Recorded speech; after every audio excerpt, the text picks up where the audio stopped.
Alors, on est donc dans ce contexte 69, 70, 2 années de crise. Et d'après moi, la crise majeure, ça a dû être 69 avec grève des profs d'anthropologie, du programme d'anthropologie, des jeunes, parce que les plus aînés, Doutre-Loup, Schwartz, bon, en sociologie, fonctionnaient.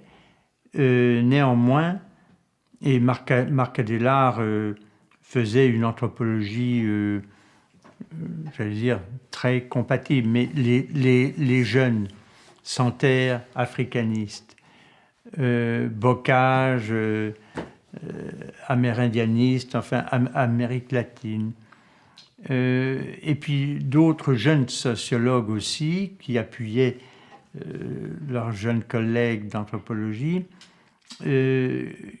quelque part souhaitaient une réforme radicale. Alors la question s'est posée.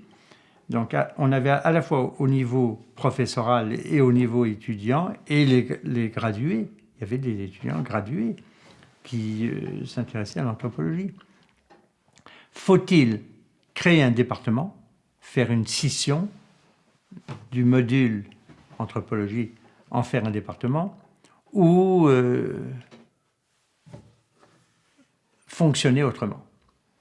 Alors la faculté, devant cette crise importante, la faculté, on n'avait pas connu, à ma connaissance, de telles crises, puisqu'elle avait connu un développement extrêmement important, des nouveaux départements, de nouvelles branches, etc., depuis la création de la faculté.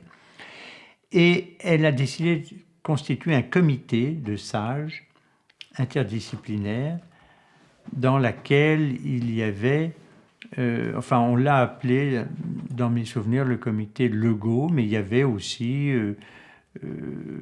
notre collègue de sciences politiques, Dion, que j'aimais bien, on discutait souvent. Et ils ont consulté. Donc ils ont fait venir les professeurs, ils ont fait venir des gens d'autres disciplines. Et moi, comme j'enseignais comme invité régulièrement, j'avais mis sur pied une petite équipe de recherche, j'avais des subventions de recherche. Et à l'époque, comme groupe, il y avait Marc Adélard, qui avait, je pense, son équipe sur la Côte-Nord, qui fonctionnait bien. Et puis l'équipe Inuit. Santerre avait sans doute une subvention aussi côté africaniste. Bocage avait des étudiants nombreux qui s'intéressaient à l'Amérique latine. Bref, ils m'ont fait venir et m'ont demandé, moi qui avais été formé à Montréal, dans un programme aussi de sociologie, mais qui était devenu département, donc ils étaient très intéressés à savoir comment ça s'était vécu.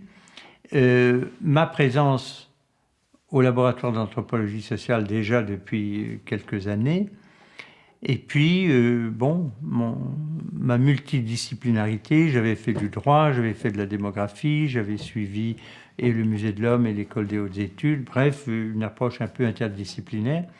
Et moi, j'ai prêché du mieux que j'ai pu, avec toute la force de mes convictions, pour un département, mais qui ne reproduirait pas les problèmes que connaissaient un certain nombre d'universités canadiennes, Toronto, des grandes universités, qui avaient créé des départements comme à Montréal aussi, avec les 4 sous-disciplines. Car on constatait après un certain nombre d'années que ces sous-disciplines devenaient concurrentes, essayaient d'avoir des ressources, on va tirer un peu la couverture de leur côté. Et que ça entraînait, il y a des gens qui ne se parlaient plus, je vois à Toronto, au sein du même département. En anthropologie, on arrivait aussi, il y avait les premières crises, et par exemple là-bas, c'était aussi entre professeurs québécois d'origine ou professeurs venus des États-Unis, de France, etc., ce qui n'aidait pas. Et le nationalisme québécois se développait aussi, et surtout la clientèle québécoise avait un peu tendance peut-être à prendre parti aussi pour les jeunes professeurs revenant avec des doctorats d'Europe ou d'Angleterre et partaient faire des doctorats là-bas. Moi, j'ai connu Arcan quand il finissait sa maîtrise à Montréal. Eh bien, il avait obtenu une bourse pour aller à Cambridge. Et ceux qui pouvaient aller en France y allaient, ou aux États-Unis éventuellement. Et finalement, c'est ce qui a été retenu. Ce qui a été retenu avec un mandat donné au département et 4 secteurs pour la recherche. Le Québec français, il y avait le gros projet Marc-Édouard Tremblay, donc il reprenait cette tradition. Les autochtones du Québec, donc les recherches sur ce qu'on appelait le Nouveau-Québec en faisait partie, et puis donc l'ère inuit par extension, les Amérindiens bien sûr, où il y avait de jeunes chercheurs, soit de Montréal, Potier par exemple, qui avait fait une thèse sur les Indiens de Mistassini, et puis il y avait l'équipe Savard, où des chercheurs formés, Sylvie Vincent, et puis la petite équipe de Rémy était tout à fait apte à donner des cours aussi. Donc, l'Afrique noire francophone, on avait Santerre, qui effectivement commençait à avoir des étudiants, il y a eu Serge Genet, il y a eu... Et puis l'Amérique latine, Bocage, c'est là que Marie-France Labrec qui était étudiante de Bocage. Donc on a eu déjà là des noyaux. Donc ces 4 secteurs ont donné comme mandat au nouveau département de, pour le moment, se limiter à cette formation. Et là, ça a entraîné un immense espoir, les étudiants qui étaient de plus en plus présents, après les lendemains de 68, qui demandaient à ce qu'on tienne compte qu'il y ait des comités où ils puissent être présents.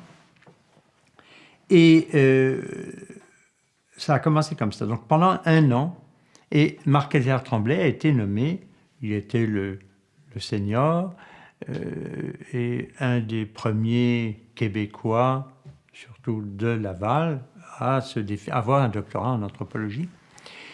Nancy Schmitz, qui avait fait sa thèse en folklore, s'est ralliée aussi, et c'était donc là une façon d'établir un pont avec l'ethnologie, même si ce nouveau département, face aux études de folklore, à ce centre de recherche et à l'équipe de professeurs, à la base de données considérable que représentaient des dizaines d'années de collecte sur le Québec, et, j'allais dire, l'Amérique française. On commençait à définir et à donner des mandats qui dépassaient le Québec français. Le nouveau département, quelque part, ne faisait pas le poids historiquement. La faculté des lettres était toujours une faculté qui avait plus d'importance que la faculté des sciences sociales, que ce soit à la direction de l'université, les vice-recteurs, etc. C'était une faculté qui savait défendre ses intérêts. Alors, les sciences sociales ont été très présentes après leur formation, mais devaient veiller à être présentes. Et je me souviens, en 70, il y avait, il me semble, c'était Napoléon Leblanc, qui était plus ou moins vice-recteur à la recherche, etc. Enfin, c'est avec lui que j'ai eu affaire en fin 70. Et alors, donc, on nomme Marc Adela, il a son mandat pendant 1 an. Renaud Santerre est nommé je pense, dirigeait le secrétariat du département. Pas au sens d'être la secrétaire, mais le secrétaire administratif, si on peut dire. Et lui, très méthodique, très organisé, très ambitieux pour l'anthropologie aussi. Et Renaud Santerre est tombé très gravement malade. Je pense, on parlait même d'une opération au cerveau, un kyste à l'hypophyse, en fait quelque chose de très très grave, hospitalisé. Bon.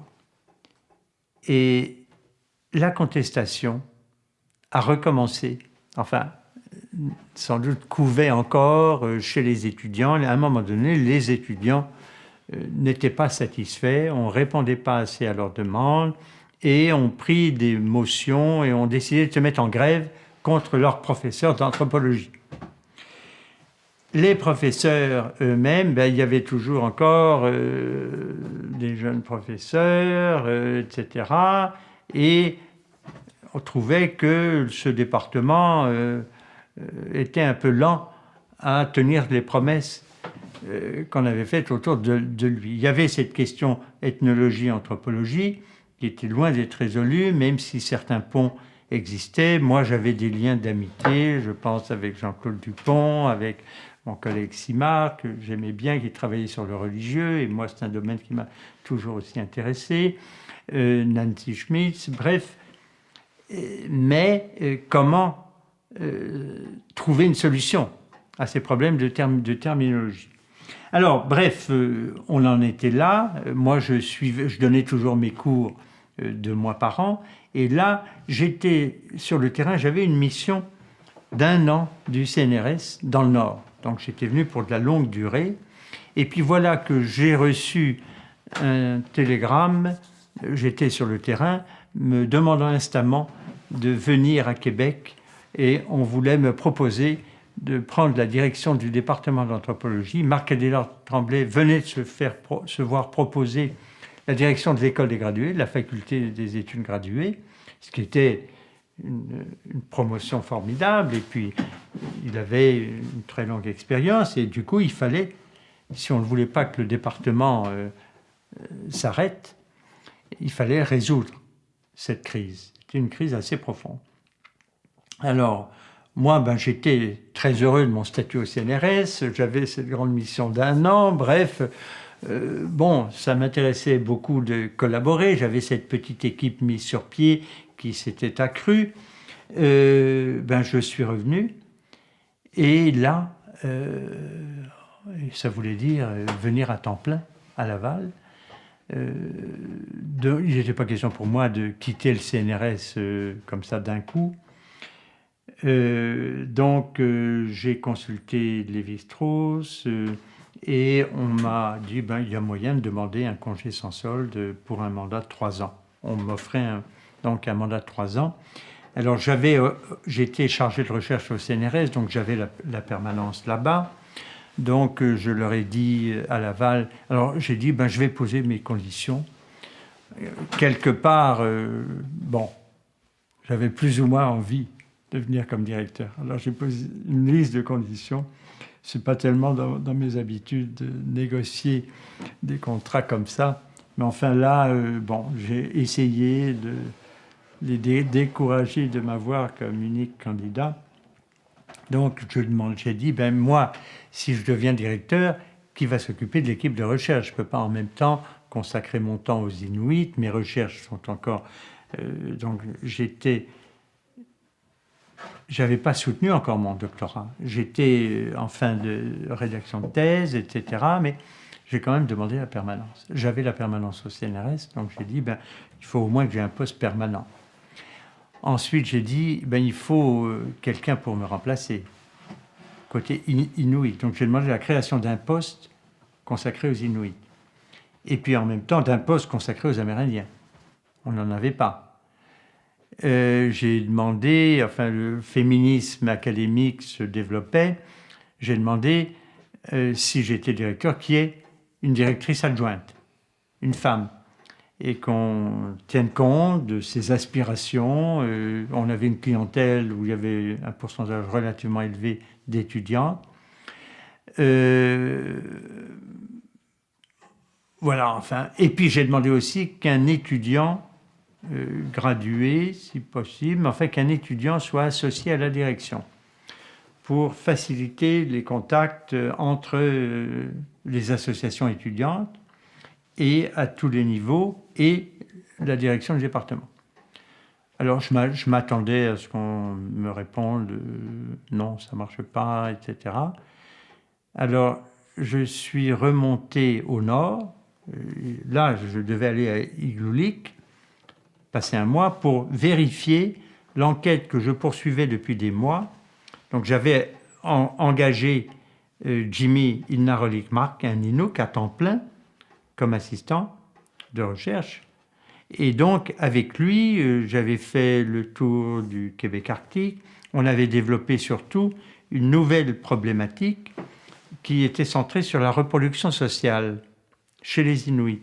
Après un exposé que j'avais fait en 70 sur ce thème, pour la première fois, j'abordais une vision, j'allais dire, cosmologique, en reprenant cette expression qui était assez à la mode, la reproduction sociale, le modèle marxiste très englobant, qui est à la fois la reproduction des conditions matérielles d'existence et la reproduction de la vie, comme le définissaient Marx et Engels. Et donc pour moi, ça m'allait très bien. La reproduction de la vie, il y avait de la dimension démographique, et puis il y avait toute la dimension symbolique. C'est pas par hasard que Marx et Engels ont écrit un livre qui s'intitule La Sainte Famille. Et moi, la Sainte Famille représentait dans l'idéologie judéo-chrétienne la référence pour la famille chrétienne. Bref, j'avais présenté ça et cet exposé qui était nouveau, mais face à des, j'allais dire, des caïds d'anthropologues, philosophes, etc. Et cet exposé a fait date. Alors, les océanistes qui étaient présents, je me souviens, 2 copains ont applaudi, ils s'y retrouvaient puisqu'ils avaient eux-mêmes, avec l'influence de Louis Dumont, plus le structuralisme, un modèle tout à fait compatible. Et pour la première fois, j'arrivais avec des données sur les souvenirs intra-utérins, sur la transmission des noms, donc la remise en cause de l'approche classique de la parenté, domaine d'ailleurs sur lequel Lévi-Strauss m'avait recruté parce que ça apportait une toute autre dimension pour une société qui n'était pas unilinéaire, qui n'avait pas de structure visible. Et on entrait là dans un domaine très anthropologique au sens global du terme. Et puis voilà que donc je voulais aller à Igloolik où Rasmussen avait publié, mais de l'ethnographie, des rites de passage, etc., énormément de choses, mais sans l'analyser véritablement. Ça a été donc un ethnographe génial, et comme il parlait la langue, il a pu discuter avec des chamans y compris. Et j'arrive là-bas, un mois fabuleux, donc je tombe sur la recommandation du pasteur anglican qui était un Inuk, et il m'indique son oncle Ouyarak, fils de chaman. Son père et sa mère étaient chamans, il avait 2 sœurs, des beaux-frères, etc. Et qui commence à me raconter des choses extraordinaires sur le chamanisme sans aucune réticence, etc. pour eux.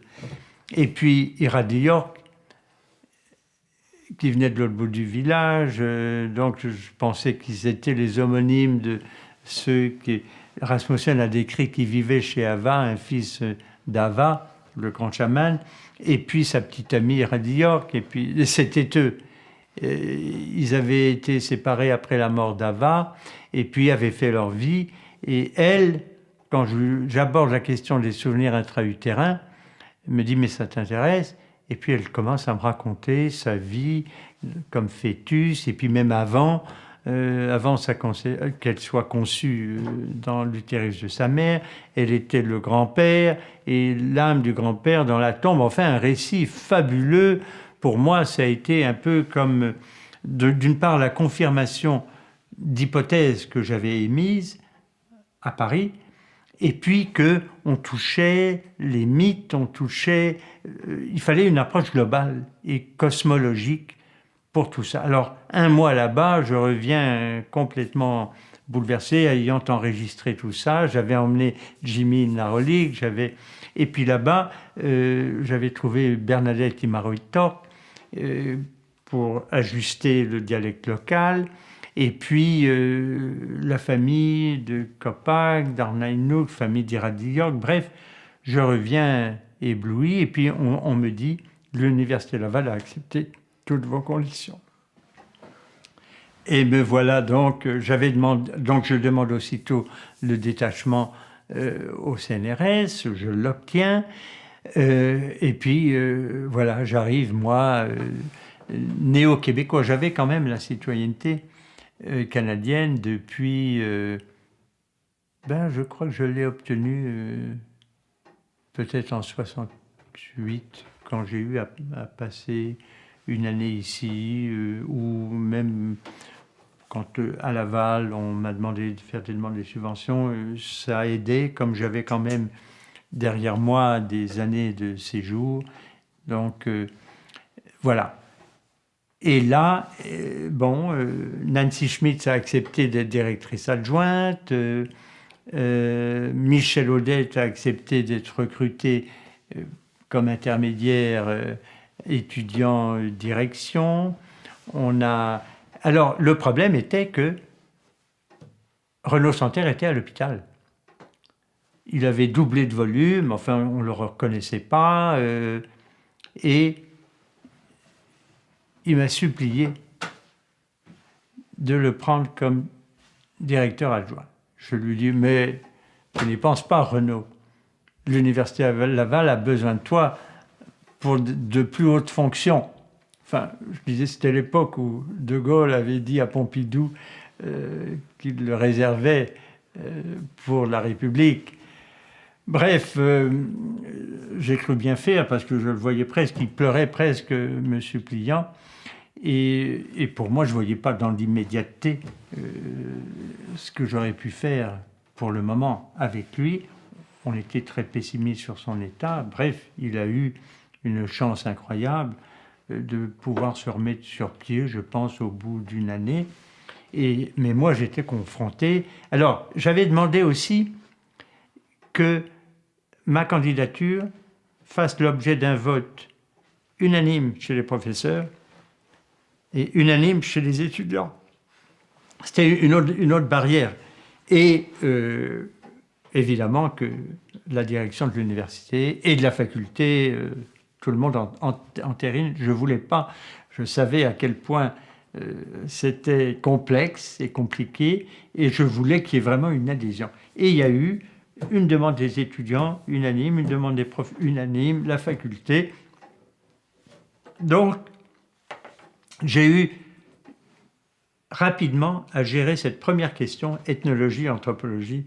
On va en parler de façon un peu plus détaillée.